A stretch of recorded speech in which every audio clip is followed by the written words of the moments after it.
Irmãos, a paz do Senhor. Aqui é a continuação, né, do vídeo que eu estava falando, que a minha mãe faleceu, né, e eu senti um peso, como se tivesse um peso desmoronando em cima de mim.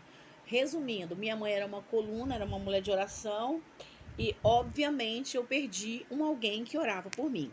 Eu sei que tem oração plantada e porque o Senhor zela pela oração dos santos, tá bom? Por mais que aquela pessoa já foi embora, partiu, Deus ele zela pela oração daquelas pessoas que ficaram, sabia? Deus ele é fiel, mesmo depois que a pessoa parte, Deus ele vai cumprir as promessas que ele fez para aquela pessoa. Talvez aquela pessoa não vai ver, mas os frutos ficaram na vida de alguém que orou pela sua família.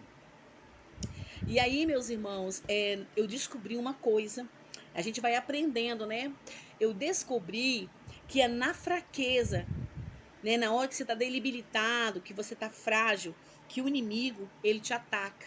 Ele te ataca para roubar, né? Louvado seja Deus, porque ele é um inimigo covarde. Ele vai te atacar na hora da sua fraqueza, na hora das suas limitações. E foi assim que aconteceu comigo.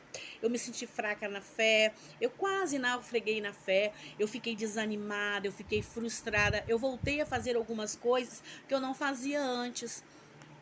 Como Pedro, quando, né, ele voltou a pescar, e assim eu também voltei a. Eu me lembro que comecei a me maquiar, comecei a usar vaidades.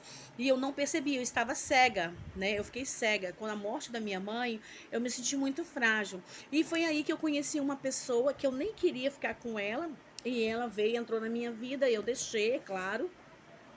E eu me casei com essa pessoa.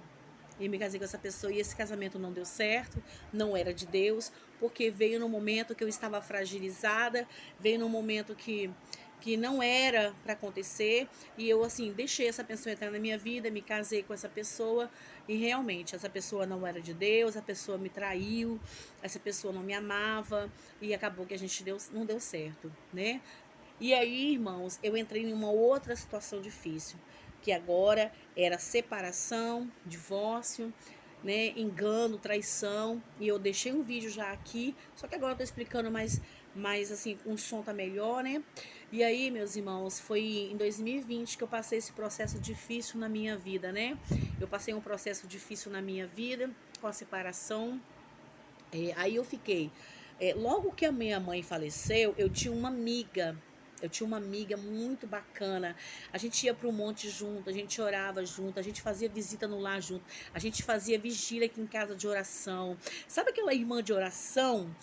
É aquela irmã de oração. É aquela irmã que quando o vento soprava aqui em casa, na época que minha mãe estava viva, eu passei muitas lutas aqui dentro de casa, né?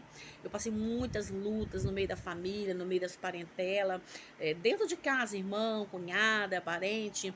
Olha, irmão, eu passei um processo muito doloroso e muitas coisas que eu fiz, não justificando os meus erros, mas algumas atitudes que eu tomei foram no momento de dor, no momento de desespero. Eu não tinha muita experiência e eu fiquei com medo de perder minha salvação, de desviar, e eu tomava algumas rotas curtas, eu tomava alguns caminhos curtos para aliviar um pouco do meu sofrimento. Só que não adianta, quando Deus te leva para um processo, você tem que suportar e passar. E se você pegar algum atalho, você pode piorar, o caminho vai ficar mais longo, e foi assim que aconteceu comigo. Muitas vezes eu tomei atalhos na minha vida, caminhos mais curtos, para diminuir o processo que eu estava passando. Eu não entendia que eu estava passando por aquele processo. Às vezes eu ficava com medo de desviar dos caminhos do Senhor, e eu tomava algumas rotas, e essas rotas me levaram a naufragar. Não foi bom para mim. Eu não desviei, mas eu sofri muito, porque Deus teve misericórdia de mim, segurou nas minhas mãos e falava: filha, não é por aí, né? Hoje eu entendo que não era para ter passado por alguns lugares, não era para ter pisado em alguns caminhos, mesmo sendo serva de Deus, mesmo orando, mesmo jejuando, o inimigo fez de tudo para parar, né? Ele não me parou, mas infelizmente, né, eu peguei coisas que não era para pegar no caminho, eu trouxe para minha vida pessoas que não era para trazer. Então, assim, a gente, infelizmente, a gente vai falhar, a gente é falho. E eu tinha essa amiga eu ia para casa dela. Toda vez que eu tava com problema aqui em casa, ela morava sozinha, E eu ia para casa dela, chorava na casa dela. Eu falava, ora por mim, hoje eu não tô bem. Aí eu desabafava na casa dela, né? Eu desmontava tudo ali. E aí ela, tadinha, me dava comida, me dava almoço. Senta aqui, Cláudia, descansa aqui um pouquinho, deita aí um pouquinho no sofá, depois você vai embora. Aí eu deitava no sofazinho da casa dela e ela tinha acabado de fazer comida, me dava almoço, sabe? Aquela pessoa que e quando mamãe partiu, mamãe, né? Quando mamãe estava viva, ela já era minha amiga. Aí quando mamãe partiu, e eu já sabia que mamãe ia partir, porque Deus falou comigo, né? Deus estava falando comigo que ele ia levar. E eu trabalhava na casa de família, na casa de um homem chamado seu Geraldo, é uma casa grande, bonita. E eu trabalhava naquela casa e o Espírito Santo falando comigo. Na época, a Sara Farias estava começando a fazer sucesso. Se eu não me engano, a Sara Farias tinha uns louvores que falava muito comigo e eu chorava. O Espírito Santo falava comigo. E aí, o médico ligava pra gente, pra família, pedindo permissão para poder mexer na minha mãe, para poder fazer cirurgia. Irmãos, eu passei um momento difícil. Mamãe tinha diabetes. O médico ligava pra gente para perguntar se podia amputar a perna dela. Aí a gente permitiu. Depois, aquele pedaço da perna que tiraram da minha mãe não foi o suficiente. Ligaram pra gente pedindo para poder cortar a perna toda. Irmãos, eu chorava, eu entrava em desespero. Doía muito esse processo. No dia que eu fui no hospital ver a minha mãe, liberaram a entrada depois das 7. Quando o médico começa a liberar a entrada, pode desconfiar, irmão, aquela pessoa, o médico já sabe o destino daquela pessoa. Eu ouvi uma entrevista de uma mulher, de uma médica, que ela fala assim, que quando o paciente tá para descer a sepultura, eles fazem de tudo para ter uma boa morte. Tem um nome que se fala. Então eles cuidam do paciente com o maior carinho, faz tudo o processo que tem que fazer. Não é porque a pessoa vai morrer que eles deixam a pessoa sofrer, não, irmão. Eles cuidam muito bem e foi assim que foi feito com a minha mãe. E eu não sabia. Eu me lembro que eu deixei uma sacola na recepção do hospital e subi para o andar que minha mãe estava. Ela estava na UTI, estava entubada. Irmãos, foi a pior cena da minha vida. Eu chegar perto da minha mãe que me criou, que me ensinou a falar, que me ensinou a andar, que me dava comida, que trabalhava para me sustentar. Eu chegava perto da minha mãe, cheia de aparelhos, entubada, e eu beijava as mãos da minha mãe e falava assim: mãe, eu queria que fosse diferente, eu queria ter te abraçado mais. Eu queria que a senhora. Minha mãe era muito durona, irmãos. Minha mãe não me abraçava e não me beijava. A minha mãe ela não me abraçava, não me beijava. A minha mãe ela não tinha amor assim. Eu não sei te explicar. Os meus irmãos ela abraçava, beijava. E eu cuidei dela um mês. Um dia minha mãe me deu um beijo de surpresa. Eu tenho até foto no Facebook. Ela me deu um beijo de surpresa e eu fiquei tão feliz porque ela nunca foi me dar um beijo assim, espontâneo. E aí eu beijava as mãos dela e falava: poxa, mãe, podia ter sido diferente. A gente podia ser mais amigas. A gente podia ter amado mais. Né? Você podia ter me abraçado mais, eu podia ter te abraçado mais. E eu falei tudo isso com minha mãe, sabe, irmãos? Porque na hora da morte, na hora do leito, que a gente vai ver, sabe, irmãos? Assim, sabe, a gente vai ver que a gente não é nada. Guardar raiva, guardar rancor, isso tudo passa. Sabe, irmãos, não vale a pena. Abrace mais, beije mais, porque a gente não sabe do dia da manhã. E aí eu me lembro que quando eu olhei, irmão, eu não tive coragem para olhar. Eles tinham amputado a perna da minha mãe. E foi assim, muito dolorido. Eu não consegui ficar mais ali. E aí eles dão uns minutos para você ficar, e eu desci. E quando eu desci, eu quase desmaiei na recepção. Eu estava sem forças nenhuma, eu estava sozinha, não tinha ninguém para conversar comigo. E eu fui caminhando até o ponto de ônibus. Eu liguei para uma prima minha lá do Rio de Janeiro e ela falou: calma, Claudinha. Irmãos, eu fiquei sem fôlego, eu fiquei sem chão. Você vê uma mulher da sua vida, porque a minha mãe era a mulher da minha vida, sem perna. E ela falou que se os médicos amputassem a perna, ela falou para Jesus que Jesus levasse ela, que ela não ia conseguir ficar viva sem aquela perna. E aí, meus irmãos, não demorou muito, Deus levou minha mãe. E quando levou minha mãe, né, ficou eu e minha filha no velório a noite inteira. E aí, enterraram minha mãe. E aí essa amiga minha ficou comigo aqui, né, no dia que mamãe tinha morrido, nessa noite do velo do enterro, essa amiga minha, ela dormiu comigo. Ela dormiu comigo.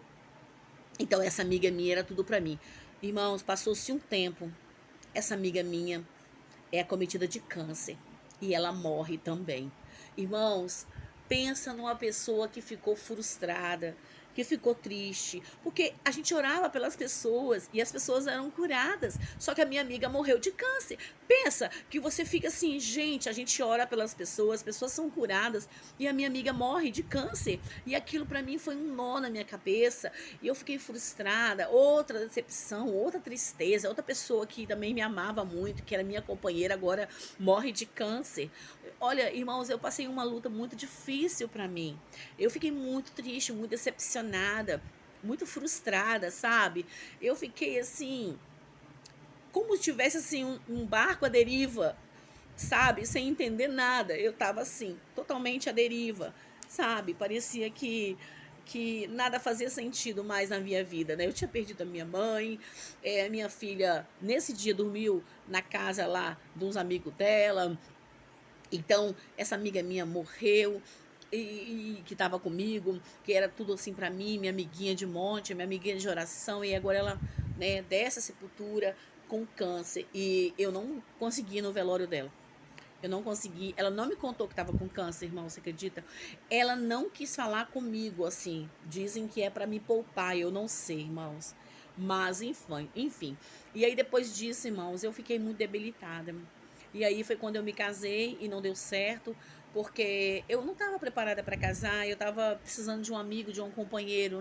Não casei por sexo, eu casei por uma companhia, mas não era aquilo que Deus tinha para mim.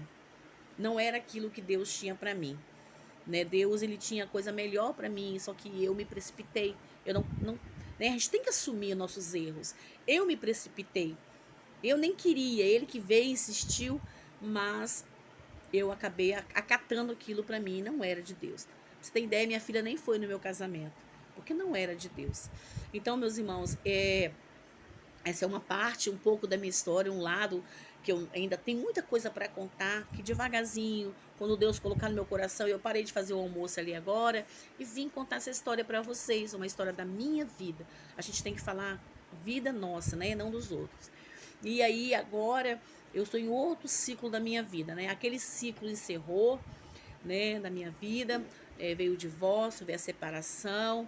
Eu tô quase 4 anos já sozinha e agora eu vou iniciar um outro ciclo da minha vida que eu vou contar para vocês em nome do Senhor Jesus também, porque eu não sei quanto tempo que fica, né? Eu tô gravando aqui e eu não sei quanto tempo, mas eu vou tentar contar.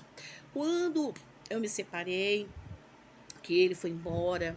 E ele sacaneou com meu irmão, ele sacaneou com a minha filha, ele sacaneou comigo, ele sacaneou com a vizinha da rua. Ele cantava mulheres casadas aqui na rua em tempo de dar uma morte, sabe, irmãos? E eu na igreja não sabia nada, esse é marido meu.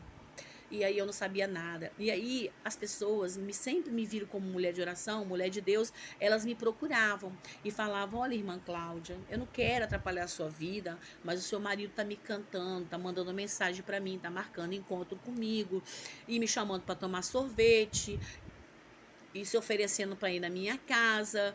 E eu não sei o que fazer. E aquilo, irmãos, foi juntando, até que eu descobri que ele estava de chamego aqui com a mulher casada. E a mulher casada era da igreja.